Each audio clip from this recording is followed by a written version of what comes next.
శనార్థులలో బతుకు భరోసా తెలంగాణ అంటే వ్యవసాయ కుటుంబం యూట్యూబ్ ఛానల్. ఇది వ్యవసాయ కుటుంబానికి చెందిన వాళ్ళే. నేను వ్యవసాయం చేసే మనిషినే. మా ఇంట్లో మా అయ్య వ్యవసాయం చేసి చేసి చేసి వృద్ధాప్య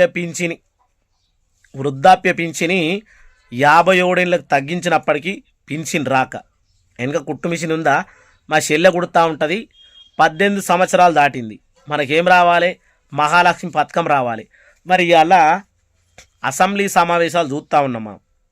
ఏం జరుగుతూ ఉన్నది? ఏం జరుగుతూ ఉన్నది? ఏం మాట్లాడుతూ ఉన్నారు? తెలంగాణ 4 కోట్ల పైచిలకు జనాభా ఉన్న 33 జిల్లాల ప్రజానికం గురించి ఉన్న సమస్యల గురించి మాట్లాడుకుంటా రావులు రెడ్డిల పోరు జరుగుతూ ఉన్నది. తెలంగాణ తల్లిని మార్చడం వల్ల నచ్చిందా? ఊళ్ళ అభిప్రాయం అన్న తీసుకున్నారా? ఈరోజు రైతుల మీద అభిప్రాయ సేకరణ చేసి ఇప్పటి వరకు కనీసం ఒక రైతు కుటుంబానికి ఎంతమంది అంటే దాదాపు 3000 పైసలకు మాట వంటలు. ఇప్పుడు ఏం చెప్తాం? మీకు ఉన్నది చిన్న ఇల్లు కనిపిస్తుందా? మొత్తం అన్ని ఇళ్ళనే, పండు ఇళ్ళనే, తినుడు ఇళ్ళనే. ముచ్చగంత ముందట రూమ్ ఉంటుంది, అది కూడా చూపిస్తా మీకు ఎప్పుడైనా. కానీ సందర్భం వచ్చినప్పుడు చూపిస్తా, అనవసరంగా అన్నీ చూపియా. ఇగో సగం బియ్యం ఉన్నాయి, సగం సంచి బియ్యం అవుతున్నాయి. ఇవి కూడా నాయన ఇటు సంచి అంతలేదు. ఇవి కూడా సగం సంచి బియ్యం ఉన్నాయి. తినేటి కంట్రోల్ బియ్యమే. అప్పులకు మొన్న మా అవ్వయ్య వరకు ఏం చేసిరు? ఆయన అట్లా అమ్మేసిరు. ఎందుకంటే చెల్లి పెళ్ళికి వచ్చింది బిడ్డ, బంగారం పిరమవుతుంది, తులం బంగారం తీసుకోవాలి, ముందుగా అప్పులు ముట్టిపోవాలి అని అప్పులు కట్టేసిరు. అది అటువాయన అట్ల పైసలు అటేవా. దీనికి పెట్టుబడి సాయం కావాలి కదా. ఇప్పుడు నేను తుకం పోసిన, మీరు అప్పుడప్పుడు కొన్ని వీడియోలో మీకు చూపిస్తా, తుకం పోసిన పెట్టుబడి సాయం కావాలి. అడ్డ మీద కూలి పనికి పోయి, ఈ పనికి పోయి, ఆ పనికి పోయి ఏమన్నా పని చేసుకొని వ్యవసాయానికి పెట్టుకునే దుస్థితి ఏర్పడ్డది. మరి మనం అంటే ఎంగు కొంచెనో అంతనో ఇంతనో తెలుసు, బాధలు భక్తులు ఓర్చుకుంటాం. మరీ మాకంటే దారుణంగా ఉన్న కుటుంబాలు 3000 పైచిలకు రైతులు ఆత్మహత్యలు చేసుకున్నారు. ఏదన్నా ఛానల్లో కనబడతా ఉన్నది? ఇలా ఏదన్నా ఛానల్లో చూపిస్తూ ఉన్నారా?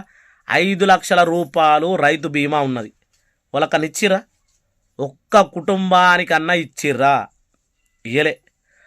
ఏంది అంటే ఈ మధ్యలో ఈ న్యూస్ ఛానల్ కూడా ఎట్లా మోపాయినాయి అంటే, అల్లు అర్జున్ దుమ్మిండు, పుష్ప 2 వచ్చింది కదా, అల్లు అర్జున్ దుమ్మిండు, అల్లు అర్జున్ తగ్గిండు, సుకుమార్ భార్య కంటి చిత్తబడ్డది. గిట్లనా? అంటే వ్యవస్థ ఎట్లా మారింది అంటే, మొత్తానికి వాళ్ళకు ఏది కావన్నో గది మాత్రమే తీసుకుంటారు. ప్రజల సమస్యలు తెలంగాణ గురించి సంవత్సరం పాలనలో ప్రభుత్వం ఏం చెప్తా ఉన్నదంటే, రూలింగ్లో ఉన్న పార్టీకి వ్యతిరేకంగా ఏం మాట్లాడరు. వాళ్ళు కరెక్ట్ చేసినా తప్పు చేసినా నోరు మూసుకొని. ఇంతకుముందు మీడియా ఎట్లుండే అంటే, ఆనాటి కాలంలో భారతదేశం స్వతంత్రం వచ్చిన కాలంలో ఉన్నదల్లా దూరదర్శనే ఉండే, ఉన్నది ఉన్నట్టుగా చూపెడతా ఉండే. మొన్నటిదాకా కూడా తెలంగాణ రాకముందు కూడా కొంచెం మామూలుగానే ఉండే. కానీ ఈ మధ్యలో బాగా మారిపోయారు, చేంజ్ అయిపోయారు అన్నట్టు. టెక్నాలజీ ఎట్లా అప్డేట్ అవుతూ ఉన్నదో మనుషులు అట్లా అప్డేట్ అవుతూ ఉన్నారు అన్నట్టు. ఈరోజు తెలంగాణ సమస్యల మీద ఏ ఛానళ్ళనన్నా డిబేట్లు పెడతా ఉన్నారా? మాట్లాడుతూ ఉన్నారా? ఎవరు మాట్లాడరు, ఎవరికి అవసరం కూడా లేదు. మరి చిన్న సన్నకారు కుటుంబాలు, చిన్న చిత్క రైతులు ఏం కావాలి? ఇప్పుడు నా లగ్గమైంది, నేను ఇళ్ళకి వెళ్ళి ఈ చిన్న ఇంట్లో ఇరుకటం అవుతుంది, అలాగే ఒక దగ్గర కిరాయి ఉంటున్నా అనుకో, కిరాయి ఉంటున్నా, లేదో చిన్న రూమ్ కొనుక్కున్నా, నా రేషన్ కార్డు నాకు కావాలి, నా భార్య నేను అలాగ ఉండాలి. మేము దానికి ఏం కావాలి? తెల్ల రేషన్ కార్డు కావాలి. ఇప్పటికి వచ్చిందా? దాని మీద తెలంగాణలో కానీ ఏ టీవీ ఛానల్లో కానీ మాట్లాడిన వాళ్ళు ఉన్నారా? లేరు. సరే, ఇదంతా నెత్తినొప్పి కాదు. ఒకసారి ఇచ్చిన అప్డేట్ ఏంది అది లాస్ట్ వరకు చూడుర్రి, లాస్ట్లో మళ్ళా కలుద్దాం. రైతు బందా, రైతు భరోసానా? ఏదైతే కాంగ్రెస్ 6 గ్యారంటీలు అసెంబ్లీ ఎలక్షన్లో మనకి ఇచ్చిందో, రైతులకు 15,000, కౌలు రైతులకు 15,000. గిడ చూడుండ్రి పోస్టర్ మీద కూడా, వ్యవసాయ కూలీలకు 12,000, పంట బోనసు 500 రూపాయలు. ఇక వాళ్ళు ఇచ్చిన అప్డేట్, రైతు భరోసా సంక్రాంతి తర్వాత రైతులకు ఆ పని చేయాల్సింది. ఏం పని నాయన అనుకునేటోళ్ళు బొచ్చెడు మంది. కానీ ఈ వీడియో చూస్తే కొంచెం ఈ వీడియో చూడుర్రి. వీడియో చూసిన తర్వాత ఇవన్ దాకా మనం ఏదైతే చర్చించుకున్నామో వాళ్ళు మాట్లాడే అసెంబ్లీలో మాటలు కానీ, అవి కానీ తెలంగాణ తల్లి విగ్రామం ఏదైతే వాళ్ళు మార్పులు చేర్పులు చేసుడు టీఎస్ను టీజీగా మార్చుడు ఈ కాలక్షేపణ యంత్రాంగంలో జరుగుతున్నటువంటి అప్డేట్లు అన్నట్టు ఇవి. రైతు భరోసా తెలంగాణ సీఎం రేవంత్ రెడ్డిలు రావులే ఉంటాయి కానీ సంక్రాంతి తర్వాత రైతు భరోసా నిధులు ఇస్తామని ఆయన స్వయంగా అన్నారు. సీఎం నుంచి ఈ ప్రకటన రావడంతో రైతులు సంతోషంగా ఉన్నారట. ఏడున్నర సంతోషంగా కాకపోతే ఇక్కడ ఒక పెద్ద మెలికుంది. అది రైతులకు ఇబ్బందికరంగా మారనుంది. ఆ వివరాలు తెలుసుకుందాం. అంటే వీళ్ళు ఇచ్చే మెలికలు కూడా రైతులకు ఇబ్బందికరంగానే ఉంటాయి. ఆ రైతులలో ఓట్లు ఉంటాయ్యా అంటే బీసీ వర్గంలో ఎన్ని కులాలు వస్తాయి అంతమంది, ఎస్టీ వర్గంలో ఎన్ని కులాలు వస్తాయో అంతమంది, అట్నే ఓసీ మైనార్టీలో కూడా ఎంతమంది ఉంటారో అంతమంది వీళ్ళకు జరుగుతూ ఉంటాయి. రెడ్డిలకు రావులకు ఎవరికి కూడా ఏమీ జరగది. ఒకళ్ళు అంటారు రావులకు ఏది బీసీలకు ఏలే తెలంగాణను ఏలే అంత శక్తి లేదు. ఇంకొకరు చెప్తా ఉంటారు బీసీ వర్గానికి తెలంగాణలో ఏది పరిపాలించే అంత ఓపిక లేదు, వాళ్ళకే ఐక్యమత్యం ఉండదు అని మాట్లాడుతూ ఉంటారు.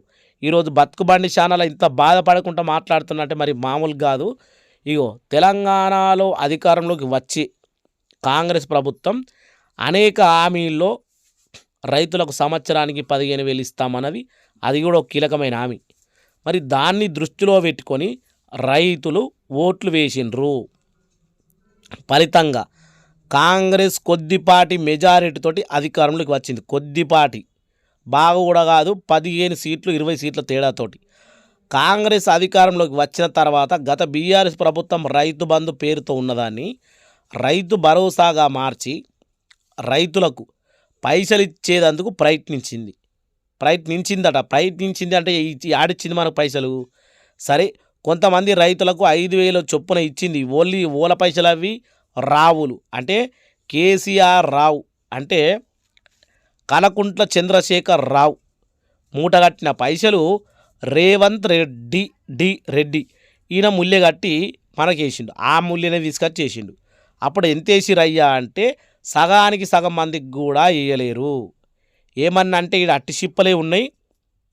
డైరెక్ట్ ఎల్బీ స్టేడియంలో ప్రమాణ స్వీకారం చేసి ఏదైతే మనకు వీడికి సచివాలయంలోకి వచ్చి మాట్లాడిన మాటలు పేపర్లు తిర్రమర్ర మర్రేసి ఏం లేవు. ఉన్న చిప్పలు మొత్తం అట్టియే ఉన్నాయి. ఒక భూమిది కూడా లేదు. ఉన్న కాడికి రైతులకు వేసి ఎత్తున్నామని వేసేయండి. ఏడాది కింద ఇప్పటి వరకు జరిగింది ఏమన్నా ఉన్నదా అంటే ఇక మీరే కింద కామెంట్ చేయాలి. ఇప్పుడు మనం మాట్లాడుకున్న ముచ్చటేందో అది మీకే అర్థం కావాలా. మరి చూసిరు కదా. అయితే ఈ విధంగా జరుగుతూ ఉంటే ఏ మీడియా ఛానల్ కానీ ఎవరు కానీ దేని మీద స్పందించకుండా దేని మీద చూపించకుండా అసెంబ్లీలో జరుగుతున్న సమావేశాల గురించి ఏది చెమ్మ చెక్క చెరడేసి ముగ్గ అనుకుంటా చెమ్మ చెక్కలాట చిన్న పొరగాళ్ళు బొమ్మరిల్లు ఆడుకుంటే బువ్వషార ఆటలు ఆడుకున్నట్టుగా అలా మాటలు బాధ అనిపోయి ఈరోజు బీసీ వర్గం శాతగాంధీ అని మాట్లాడుతూ ఉని పోస్టులు పెడతా ఉన్నారు. పోస్టులు పెట్టేటోళ్లకు బీసీ వర్గం తెలంగాణలో ఒక సైడ్ కనుక మలిగింది అంటే ఏ ప్రభుత్వం కూడా ఉండదు. బీసీ వర్గము అని విడదీసి మాట్లాడితే మాత్రం ఎవరు ఊరుకోరు. బీసీలలో ఎన్ని కులాలు ఉన్నాయి, బీసీ వాళ్ళకి ఎంత ఓపిక ఉన్నది, బీసీ వర్గాలు అనుకుంటే ఏం చేయగలుగుతారు అనేది కూడా మీ రెడ్డిలకు రావులకు ఇంకా ఆల మీద ఉన్న ఇంకా పండితులకు ట్రేడ్ పండితులకు అందరికీ తెలుసుకోవాలి కూడా. ప్రతి ఒక్కరికి బతుకు భరోసా ఛానల్ తరఫున జై తెలంగాణ. ఇంకా 2 రోజులు జరగబోయే అసెంబ్లీ సమావేశాలు ఈరోజు కూడా ఏం జరుగుతాయో నేను కూడా కళ్ళల్లో కాయలేసుకొని ఇంత ముందర టీవీ ఉన్నది ఆ టీవీలో చూసుకుంటా కూర్చుంటా. నెక్స్ట్ రేపు ఇలా సాయంత్రం మళ్ళీ మీ ముందరకు ఒక వీడియో వస్తుంది. ప్రతి ఒక్కరికి పేరున తెలంగాణ బీసీలు అనే వీడియోది నేను తెలంగాణ ప్రతి పౌరునికి ప్రతి పౌరునికి జై తెలంగాణ.